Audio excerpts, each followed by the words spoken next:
and Francois Habib. Greg Lynch, who had a coming into the wall this morning in qualifying, onto the grid, waiting the green flag, and there it is, and away we go. It's the Audi that gets the power down, the marked car, and right up the middle, Ash Jarvis cuts off the charge there of Michael Robinson in the Bell Real Estate Poltec. Monaro up the inside. He's got the inside running. So it's Monaro and Monaro side by side as they go into turn one. Shane Woodman dives in there. Dean Cam has made his way up and he's driven right alongside his Victorian Championship protagonist in Tony Groves. Groves taking no messing around there. Bradford also right in there in the Camaro as Groves just pops out behind the BMW. He's going to have a handful with that car.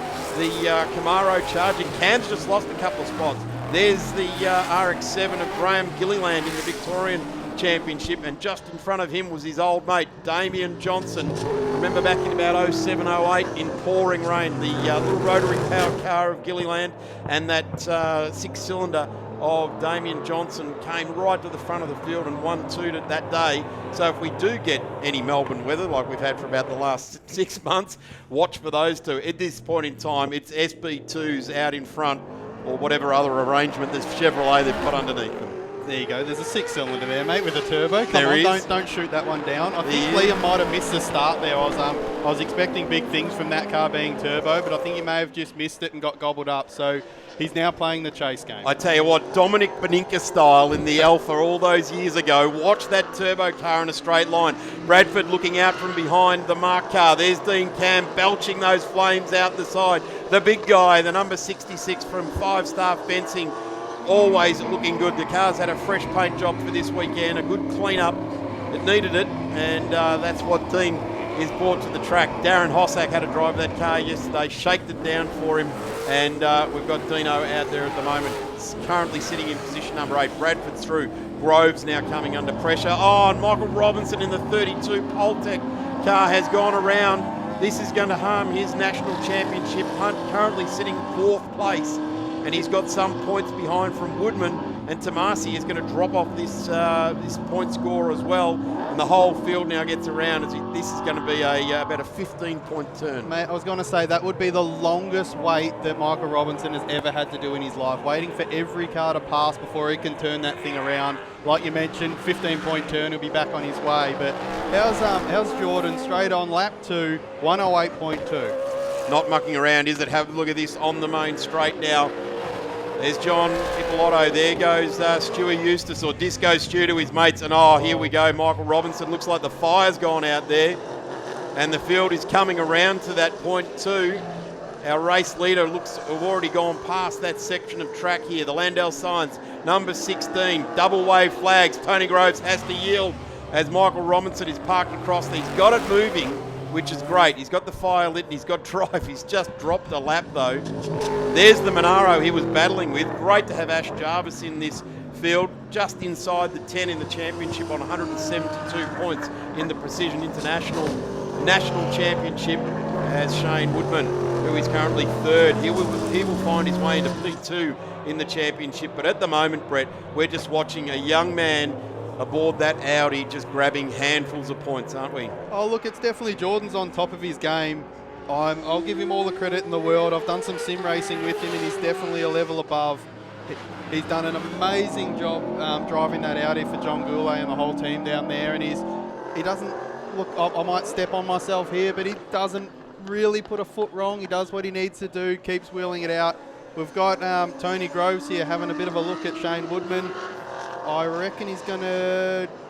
Bit of a late one, but got it done with a bit of help from the curb, and I don't think Shane put up too much of a fight there. Interesting thing there is 2 Victorian champions, Tony from last year and the year before, Shane Woodman from about 2013, 2014 in that BMW. It looked a lot different back then. It certainly didn't look like it is now, but Liam Hill and Gary Gunn for some time they're heavily involved, but Liam now making sure that BMW goes well. Have a look at Bradford. He has gone, I'm back on the national stage. I'm not going to muck around with these guys. Let's get on with it. That is a very, very fast Camaro. As we look back here now, there's Rand McGlurkin with Graham Gilliland in that magnificent looking RX-7. The Bollards direct entry And Graham would dearly like to get past this mean and evil-looking Nissan in front of him. You've definitely got some characters under those helmets, don't you? You very much do. You've got definitely Ram McClurkin there, has more ink than half of the paddock put together.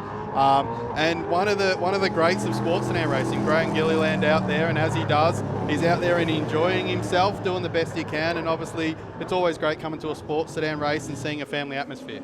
Certainly is. Here we go. Here's Mason Kelly talking about family atmosphere, and he's got Francois Habib in his sights. Two different generations of supercars out on track now, and I bet Mason would be taking advantage of so much data that would be available for that car at this track. I think there'll be a semi-trailer full of data for that car here, and he's definitely got a decent piece of equipment under him with obviously his dad there supporting him, and it's great to see that car out here. We thought all those Nissans were gone and vanished and hiding, but it's definitely good to see it back out there, and obviously car sales on the side of it, and seeing him mix it with an older generation supercar. You know what's good? The Nissan in P2, the turbocharged GDR, that is absolutely doing a ripping job. Nissan's front and middle of field at the moment as Mason just gets past the old Tasman Motorsport entry, and the number 97 ranging up behind there. That's John Dipolotto. He's leading the QP Lubes Victorian Championship. There's Disco Stew. He is doing a ripping job in the number 90 as well, featuring in the points also for the Victorian Championship, and he's just inside the top 10 there. 2 race wins to Francois Habib, 4 race wins to Tony Groves. He had a great run in the first 2 rounds and then did some other racing. Have a look at this. Brett Dickey is just pointing out in the Precision International Sports Sedans, the Jordan Caruso driven Audi, a 107.50. He is 5.5 seconds faster than any other car on track at the moment as he's getting through on some of the back markers. There's Rand McGlurkin he's gone through on, and Graham Gilliland.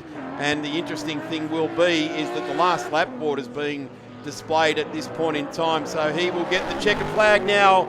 Jordan Caruso gets the 6 laps done and takes the W in race number 1 for the Precision International National Sports Sedans. Damien Johnson will go around one more time. He's racing for both national and state. Gilliland gets to the line there as well. And here comes P2. It's a Nissan Turbo and grabs it. Ash Jarvis in the Monaro. That was a mega job towards the end of that race. Ash Jarvis pretty much brought that gap down to not even half a second on the last lap. So that'll be definitely a battle to look for with a bit longer races. Here we go, Dean Cam against Mason Kelly. There's definitely an age gap there.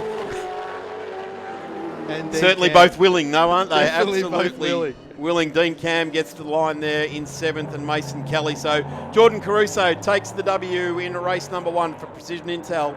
Liam Hooper, then it's Ash Jarvis to Tony Groves gets home. So here's points haul for the National Championship. Here comes the 177 to the line. This is Condon. And this little Corolla, I think it is, Travis Condon, yeah, KE70, gets to the line there as well in position number 14. Then Chaz Talbot in the Camaro. Behind Chaz is Ben McLeod, who's had a ripping Victorian State Series. Damien Johnson in that awesome-looking Tirana, and I just love that car. I think that is synonymous with sports sedans, that Tirana. Cool Drive, Penrite and Shannons presents the Phillip Island Festival of Motorsport. Cars from around the world in over 50 races, celebrating 33 years of the Phillip Island Classic. Come and see Tim Blanchard, Jack Perkins, Larry Perkins and John Bauer race, plus lots more. The 2022 Phillip Island Festival of Motorsport. 3 days of non-stop racing, March 11th to the 13th. Head to VHRR.com to find out more. Proudly supported by Cool Drive, Penrite and Shannons.